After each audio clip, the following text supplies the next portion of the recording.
Update. Boyfriend says my cooking proves I'm not a gold digger.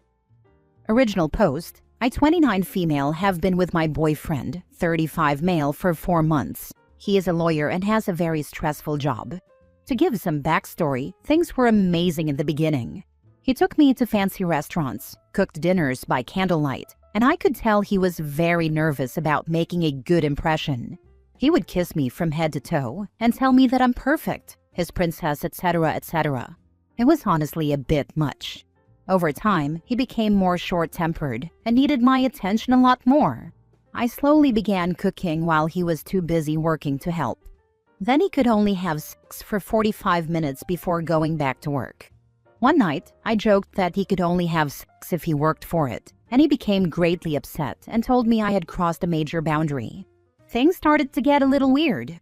He told me he doesn't usually date women who work in marketing, but it seemed he made an exception for me. Then, sometimes he would power call me if I didn't answer right away, 4 to 5 times in a row. He started becoming a bit jealous. For example, I mentioned that Zach Galifianakis is funny, and my boyfriend's face turned completely dark. I had a friend paint me nude, and my boyfriend said, "I don't know how I feel about someone seeing my woman naked." I mentioned an ex-boyfriend, and he wanted to know what school he went to, then became super defensive and aggravated.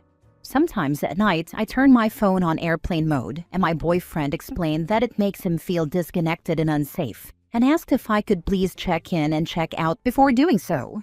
From my understanding, I thought we were dating, until one day he started talking about partnerships and his needs, etc., etc.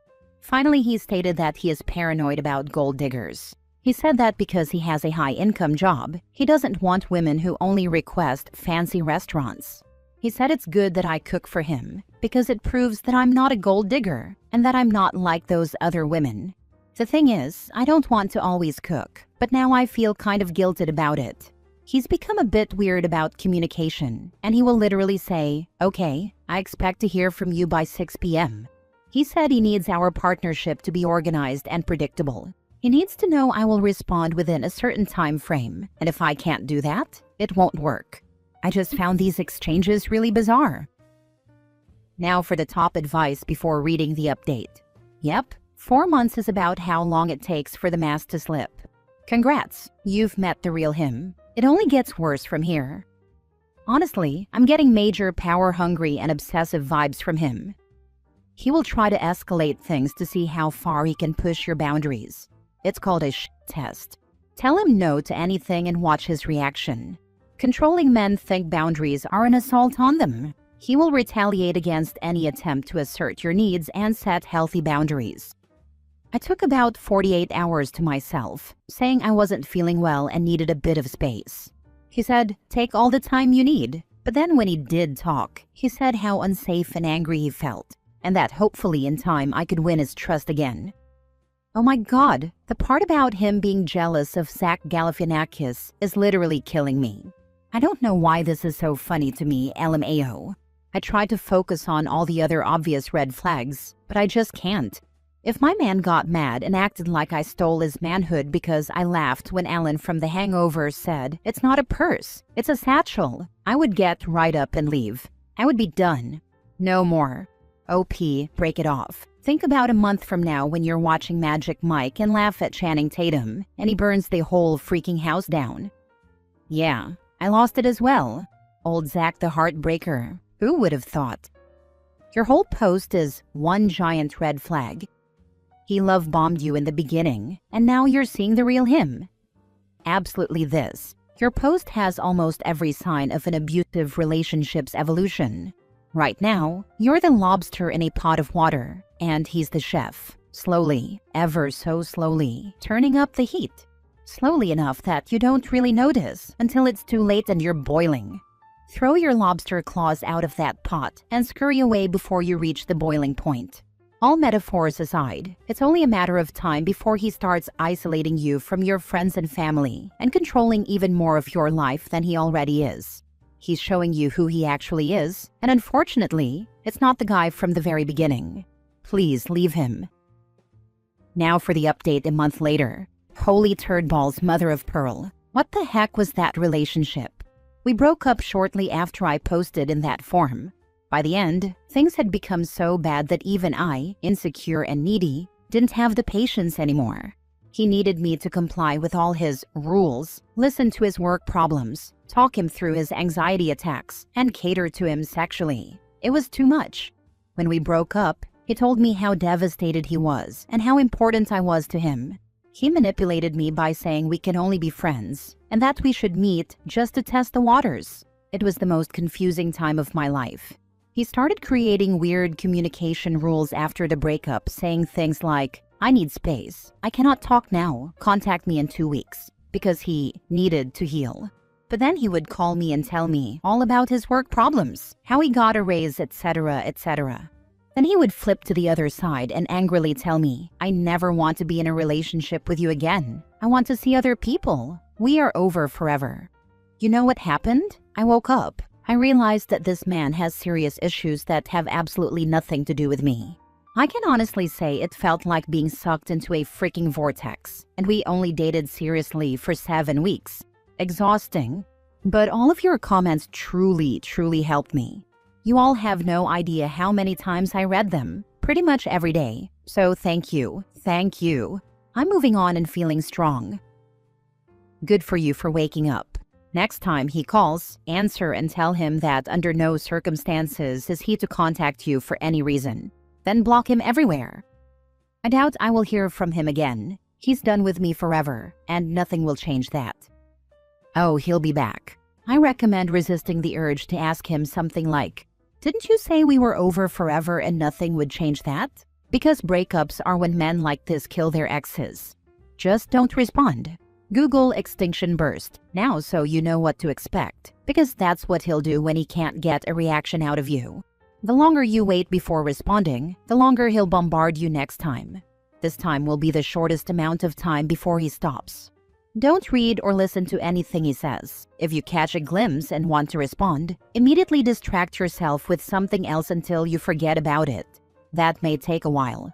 Do not respond under any circumstances. If he threatens you, and I expect he will, make sure you have people you trust nearby whenever possible. Maybe stay with a friend or your parents for a bit. Yep, I dated a guy for 6 weeks who told me that. He stalked me for 5 goddamn years, even while he was married. I was about to say, this is the exact type of guy who turns into a horrible stalker because they desperately crave control, and being dumped pushes them over the edge. Every single man I've dated, with only one exception, contacted me multiple times after we were over. It didn't matter if I was the dumper or if he was. Guys always want to come back. At first I'd always write back, "No thanks." But then I realized that just encourages them, so I learned to ignore them. Next story. Husband told me it's his house and that I live at his mercy, and I don't know what to do. Yesterday, my husband, 29 male, and I, 28 female, had an argument during which he said something that completely shattered me. He told me that it's his house, that I live there at his mercy, and that I have no right to tell him what to do. All because I asked him to put his clothes in the laundry basket. Hearing that felt like a punch to the gut, especially after everything I've sacrificed to be with him. I gave up my career, left my family and friends, and moved to a foreign country I knew nothing about. And now I'm here without any real support system. He earns a very high salary, and although I also work remotely, I make much less and can't contribute financially in the same way. Since the argument, I've been extremely stressed, so much so that I've been physically sick and throwing up. For the first time, I truly regret the choices I made. He has been apologizing repeatedly, especially after seeing how badly this has affected me, and says he was overwhelmed at work and unfairly took it out on me. But I'm struggling to trust him or move past what he said. Before we got married, I was hesitant because it felt like such a huge risk, and he begged me to take that leap with him. Now I'm scared that what he said during that argument reflects what he really believes deep down. If that's truly how he sees me, I know I will leave, but the thought of returning to my home country and rebuilding my life from scratch is terrifying. I honestly don't know what to do. The longer you stay, the more at his mercy you will be. Figure out your exit plan. Once that's determined, you will figure out the rest. 200% this, Time to raise some FU money. So when you need to finally tell him that to his face, you can move with feline grace and walk out the door, landing on your feet. He doesn't value you or your contribution to his life, or he would not have said that in that way. Also, this is a wildly disproportionate response to being asked to do a simple task he should do anyway. Right? Like, what the heck? Who says that to the person they're supposed to love more than anyone else on earth over some freaking socks? I swear, men will blow up their marriages rather than just being freaking normal.